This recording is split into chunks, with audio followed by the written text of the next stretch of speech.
Hello दोस्तों, आप सभी का श्री श्री कृष्ण इंस्टीट्यूट में स्वागत है। पुनः एक बार करेंट अफेयर्स लेके उपस्थित हैं और आज है 3 नवंबर 2020। तो आइए जानते हैं 3 नवंबर 2020 से कुछ महत्वपूर्ण करेंट अफेयर्स।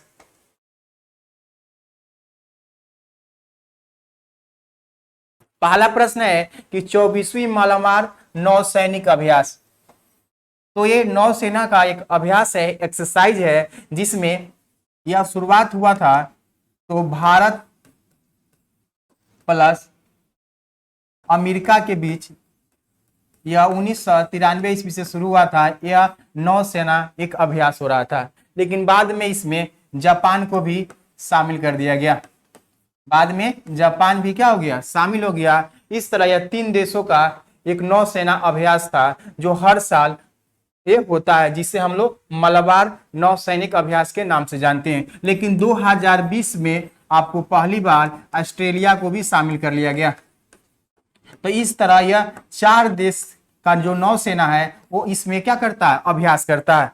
यह इस साल यह अभ्यास का पहला चरण शुरू हो चुका है।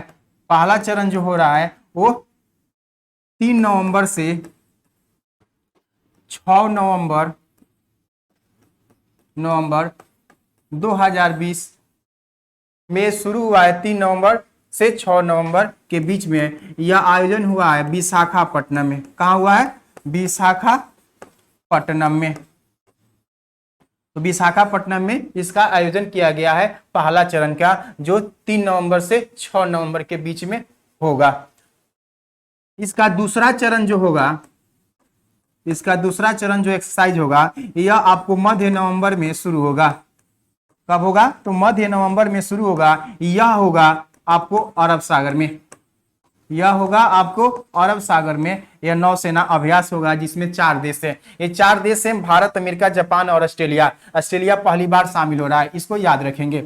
ये क्वाड ग्रुप में सदस्य देश है। क्वाड ग्रुप जो 4 देशों का समूह बना हुआ है, जिसमें भारत, अमेरिका, जापान और ऑस्ट्रेलिया, ये चारों मिलकर ये नौसेना अभ्यास करेगा। दूसरा चरण मध्य नवंबर में अरब सागर में।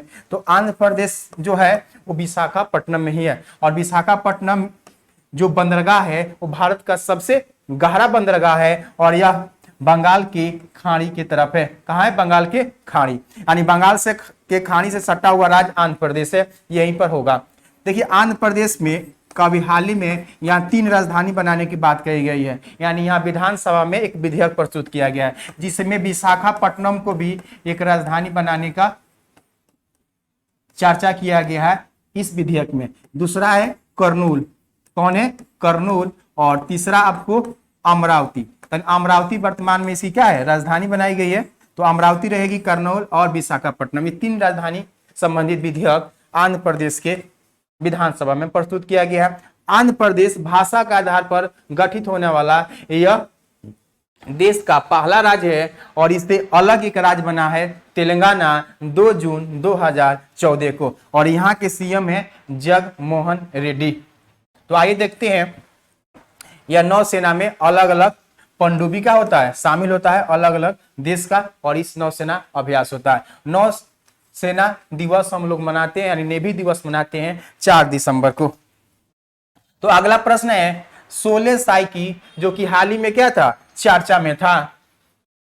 क्या था? चर्चा में था। यह क्या है? तो यह एक एस्टेरॉयड है, यानी ये क्या है, एक क्षुद्र ग्रह है। क्या है ये? एक क्षुद्र ग्रह है। चर्चा में इसलिए है क्योंकि 10,000 क्वाड्रिलियन इसका कीमत है, क्योंकि ये धातु से निर्मित है। क्या है? ये धातु से निर्मित है, इसलिए ये 10,000 क्वाड्रिलियन इसकी क्या है, कीमत है। यानी खरबों रुपया इसका क्या है, कीमत है इसका। जो कहां पाया गया है? तो क्षुद्र ग्रह है। ये मंगल और बृहस्पति ग्रह के बीच का जो पट्टी है वहीं पर ये पाया गया है, ये क्षुद्र ग्रह। इसीलिए सबसे पहले इसकी जानकारी इटली के जो अंतरिक्ष विभाग है उसकी जानकारी दिया गया। हाल ही में इसका तत्कालीन जो इमेज है यह नासा के द्वारा दिया गया है। जो नासा जो अमेरिका का अंतरिक्ष विभाग है उसके द्वारा दिया गया है। तो आगे देखते हैं कि देखिए ये क्षुद्र ग्रह जो है वो आपको यह मंगल और बृहस्पति के बीच में पाया जाता है। कहां पाया जाता है? तो मंगल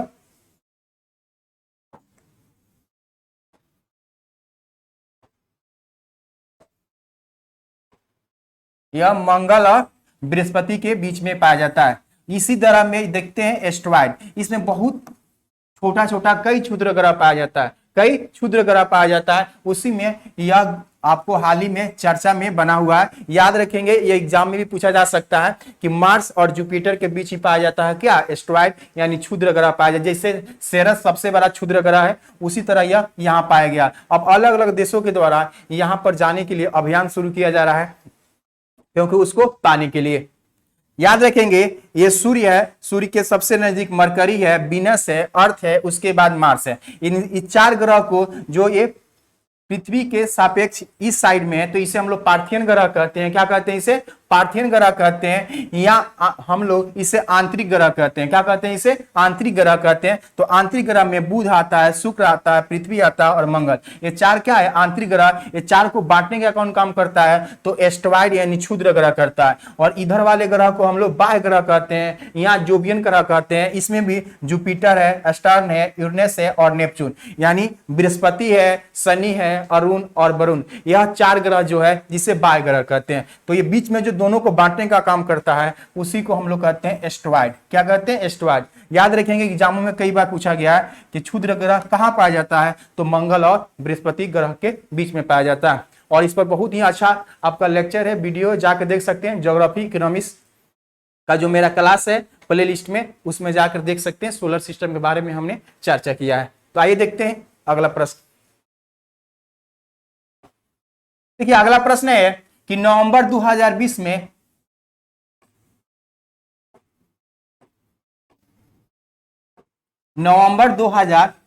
में किस राज्य की सरकार ने रोशनी अधिनियम को समाप्त किया गया है? तो रोशनी अधिनियम के द्वारा जो भूमि था वो बेचने का एक एक्ट था, जो जम्मू कश्मीर सरकार के द्वारा शुरू किया गया था, जिसमें बहुत सी धांधली हुई, भ्रष्टाचारी हुआ, जिसके बाद सीबीआई जांच हुआ। और सीबीआई जांच के बाद जम्मू कश्मीर हाई कोर्ट के द्वारा इस अधिनियम को क्या कर दिया गया है?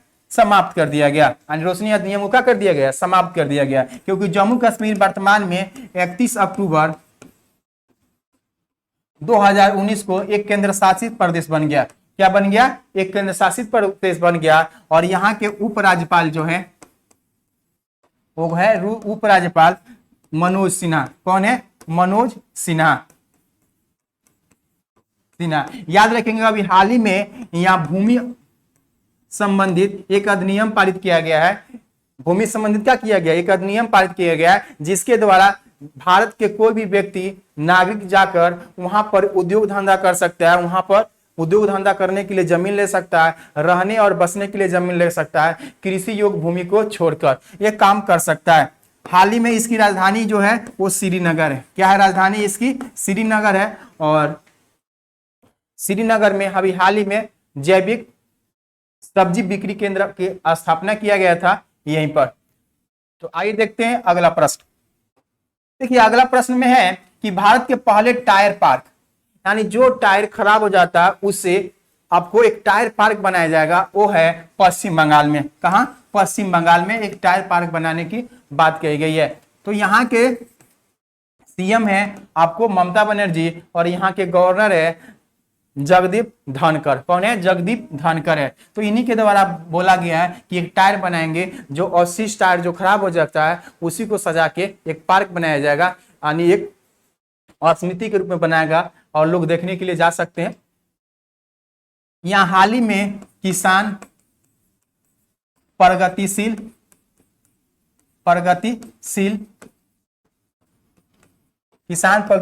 अभियान की शुरू किया गया था। इसमें सबसे चर्चा अभी पथश्री योजना है, यानी पथश्री योजना जो है सड़कों की मरम्मत के लिए। उसके अलावा यहाँ पर कृषक बंधु योजना शुरू किया गया था किसानों के लिए, और यहीं पर बनाया जाएगा टायर पार्क। उसी तरह याद रखेंगे, उत्तराखंड में एक लाइकेन पार्क बनाया गया है। क्या बनाया गया है? Lichen park.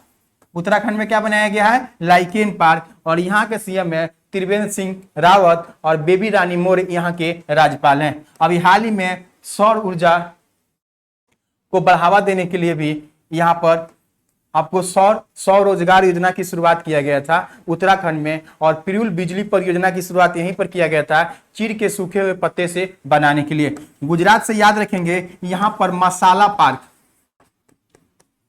मसाला पार्क बनाने की घोषणा किया गया है। जबकि केरल से याद रखेंगे कि यहां पर भी एक पार्क बनाने की बात कही गई है जिसका नाम है साइंस पार्क। क्या है? Science park. क्या है? Science park. तो याद रखेंगे आपको पश्चिम बंगाल में टायर पार्क, उत्तराखंड में लाइकेन पार्क, गुजरात में मसाला पार्क, केरल में साइंस पार्क। केरल में क्या है? Science park. तो आइए देखते हैं अगला प्रश्न। अगला प्रश्न है उड़ान 2। उड़ान जो योजना है ये खासकर नए नए एयरपोर्ट बनाने के लिए शुरू किया गया था। तो उड़ान 2 योजना के तहत बिहार में 2 हवाई अड्डा बनाया जा रहा है, यानी 2 हवाई अड्डा बनाया जा रहा है। एक बनाया जा रहा था दरभंगा और दूसरा है किशनगंज। कहाँ है? किशनगंज। तो दरभंगा जो एयरपोर्ट बना है ये 8 नवंबर से शुरू हो जाएगा, यानी 8 नवंबर 2020 से इसकी क्या हो जाएगी? शुरुआत हो जाएगी, क्योंकि विधि एवं न्याय मंत्री आपको रविशंकर प्रसाद ने हाल ही में यह घोषणा किया था कि 8 नवंबर 2020 से यह उड़ान भरने लगेगी आपको दिल्ली और मुंबई के लिए। जबकि किशनगंज जो एयरपोर्ट बना है अभी यहाँ पर काम चल रहा है, पूरा नहीं हुआ। तो उड़ान के तहत 2 हवाई अड्डा, एक दरभंगा और किशनगंज। जबकि ये तीसरा हवाई अड्डा बन गया क्योंकि पटना में पहले से आपको हवाई अड्डा था और उसके अलावा गया में था। तो पटना पहला हो गया, गया हो गया, उसके बाद तीसरा जो बन गया वो दरभंगा, और चौथा जब शुरू होगा वो हो जाएगा किशनगंज। चौथा क्या हो जाएगा? किशनगंज। तो आइए देखते हैं अगला प्रश्न। ये अगला प्रश्न है किरण रिजिजू ने 20 किलोमीटर का आईटीबीटी फिट इंडिया वाकथन किस राज्य से शुरू किए थे? तो सेना आईटीबीटी सेना की जो है ये फिट इंडिया यानी एक दौड़ हो रहा है जो शुरू किया गया था आपको राजस्थान से। कहां शुरू किया गया था? राजस्थान से। क्योंकि किरण रिजिजू जो है हमारे युवा मामले एवं खेल मंत्री हैं। क्या है?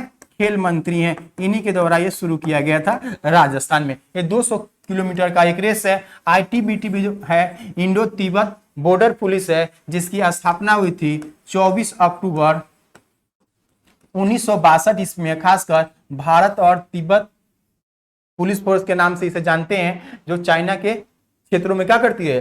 काम करती है। तो ये आईटीबीटी फिट इंडिया मूवमेंट कहां शुरू किया गया है? राजस्थान में। किसके द्वारा? तो किरण रिजिजू ने इसका उद्घाटन किया था। तो आइए देखते हैं अगला प्रश्न। तो ये अगला प्रश्न है कि विश्व का सबसे बड़ा प्लास्टिक कचरा का निर्माता देश कौन बन गया है? यानी कचरा का ज्यादा, प्लास्टिक कचरा सबसे ज्यादा है तो वो बन गया है अमेरिका। कौन बन गया है? अमेरिका ये कचरा का सबसे बड़ा देश बन गया है। जबकि चाइना जो है वो कार्बन उत्सर्जन का सबसे बड़ा देश है। यानी कार्बन उत्सर्जन का सबसे बड़ा देश कौन है? चाइना है। दूसरे स्थान पर पुनः अमेरिका है, और तीसरे स्थान पर यूरोपियन संघ है, और चौथे स्थान पर अपना देश भारत है। जबकि जापान ने घोषणा किया है आने वाले 2050 तक शून्य कार्बन उत्सर्जन देश बन जाएगा। शून्य कार्बन उत्सर्जन देश बन जाएगा। वो कौन बोला है? जापान।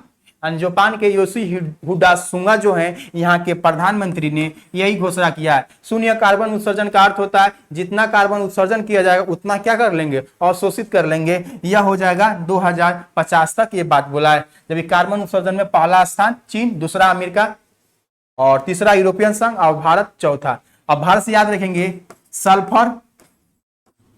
सल्फर डाइऑक्साइड के उत्सर्जन में भारत क्या है? पहले नंबर पे है। क्या है? पहले नंबर पर। तो कचरा, प्लास्टिक कचरा पर पहले नंबर पे ये, कार्बन उत्सर्जन पहले नंबर 1, और 2050 तक शून्य कार्बन उत्सर्जन वाला देश बनेगा कौन? जापान। तो आइए देखते हैं अगला प्रश्न। देखिए अगला प्रश्न है किस टाइगर रिजर्व में पहली बार महिलाओं को गाइड के रूप के तौर पर नियुक्त किया जाएगा? गाइड कहने का मतलब जो विदेशी आता है घूमने के लिए आएगा किसी भी आपको टाइगर रिजर्व क्षेत्र में, तो उसको बताने के लिए एक गाइड की आवश्यकता होती है, क्योंकि भाषा या बहुत चीज वो समझ नहीं पाता। इसी के बताने के लिए महिलाओं को गाइड के तौर पर नियुक्त किया जाएगा आपको जिम कॉर्बेट टाइगर रिजर्व। तो जिम कॉर्बेट टाइगर रिजर्व जो है ये उत्तराखंड में है। क्या है? उत्तराखंड में है। तो जिम कॉर्बेट जो नेशनल पार्क है उसी में टाइगर रिजर्व बनाया गया है, और टाइगर मतलब बाघ रिजर्व क्षेत्र है जो उत्तराखंड में है, और भारत का ये पहला टाइगर रिजर्व भी है, और भारत का पहला राष्ट्रीय उद्यान भी पूछेगा तो जिम कॉर्बेट नेशनल पार्क जो है भारत का पहला पार्क है। तो ये कहाँ है? उत्तराखंड में। सुंदरबन टाइगर रिजर्व क्षेत्र जो है ये आपको पश्चिम बंगाल में है। कहाँ है? पश्चिम बंगाल में है। और इस सुंदरबन का जो डेल्टाई क्षेत्र है ये विश्व का सबसे बड़ा डेल्टाई क्षेत्र कौन है? सुंदरबन है, जो गंगा और ब्रह्मपुत्र नदी से ये निर्मित होता है, और यही क्षेत्र जो बन जाता है डेल्टाई, उसी पर क्या है? टाइगर रिजर्व क्षेत्र घोषित किया गया है। वहां बाघों की संख्या देखने को मिलती है। जबकि दुधवा टाइगर रिजर्व जो है ये उत्तर प्रदेश में है। कहाँ है? उत्तर प्रदेश में है। ये भी टाइगर रिजर्व क्षेत्र है। और एक बांधवगढ़ टाइगर रिजर्व क्षेत्र जो है ये मध्य प्रदेश में है। ये कहाँ है? तो मध्य प्रदेश में। तो ये इसको याद रखेंगे टाइगर रिजर्व क्षेत्र को। तो आइए देखते हैं अगला। भारत और कनाडा के शोधकर्ताओं ने किस सभ्यता में डेयरी उत्पादन यानी दूध उत्पादन का साक्ष्य ढूंढा है? तो ये है सिंधु घाटी सभ्यता में ढूंढा है। किस सभ्यता में? सिंधु घाटी सभ्यता। तो सिंधु घाटी सभ्यता जो है वो हमारे कार्बन डेटिंग के अनुसार इसका कार्यकाल जो है वो 2350 बीसी से लेकर 1750 बीसी तक है। यानी 2350 ईसा पूर्व से लेकर 1750 ईसा पूर्व काल को हम लोग क्या कहते हैं? सिंधु घाटी का काल कहते हैं, यानी काल वर्ष है। जबकि सिंधु घाटी सभ्यता के बारे में सबसे पहले जानकारी दिया था जिसका नाम था जॉर्ज कनिंघम। कौन था? George Cunningham. कौन था? जॉर्ज कनिंघम जो था वो सिंधु घाटी के बारे में सबसे पहले जानकारी दिया था। देखिए सिंधु घाटी सभ्यता को हम लोग क्या कहते हैं? हड़प्पा सभ्यता भी कहते हैं। क्या कहते हैं इसे? हड़प्पा सभ्यता। हड़प्पा सभ्यता इसलिए कहते हैं कि सिंधु घाटी सभ्यता में जो पहला स्थल की खुदाई किया गया था आपको दयाराम साहनी के द्वारा, वो पहला स्थल था हड़प्पा, और सोचा गया कि यहीं तक है। बाद में और भी स्थल की खुदाई होते गई, तो इसलिए इसे हड़प्पा सभ्यता भी कहते हैं। इसे हम लोग कासुगिन सभ्यता भी कहते हैं। इसे क्या कहते हैं? कासुगिन सभ्यता भी कहते हैं।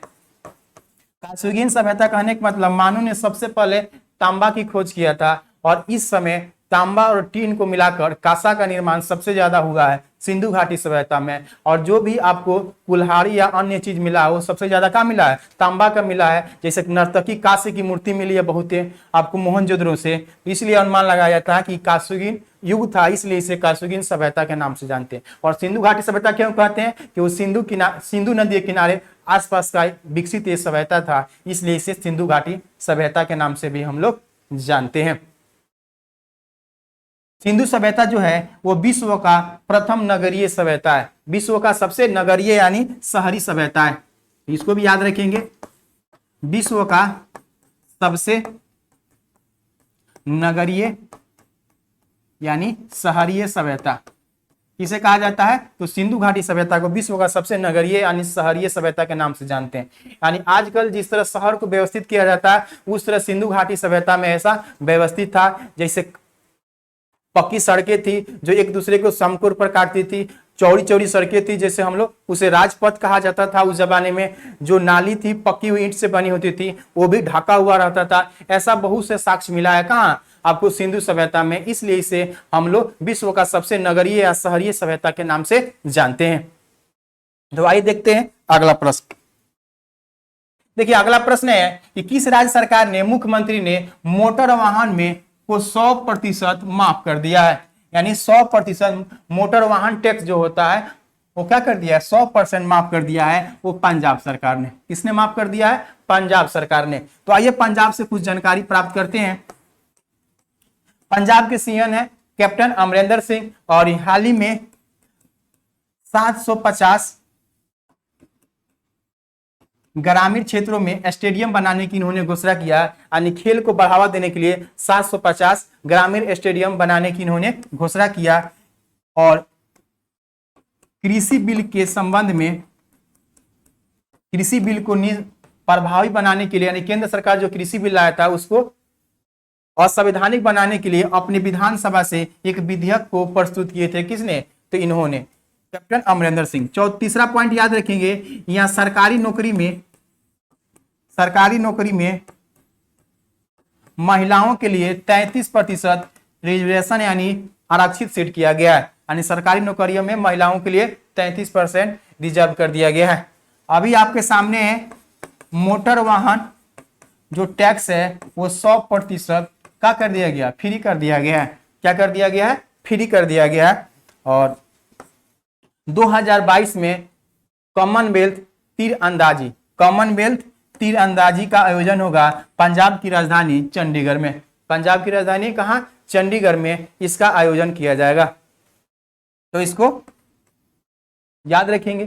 तो यह कुछ महत्वपूर्ण करंट अफेयर्स था जिसके बारे में हमने चर्चा किया। मिलते हैं नेक्स्ट वीडियो में। थैंक यू, धन्यवाद।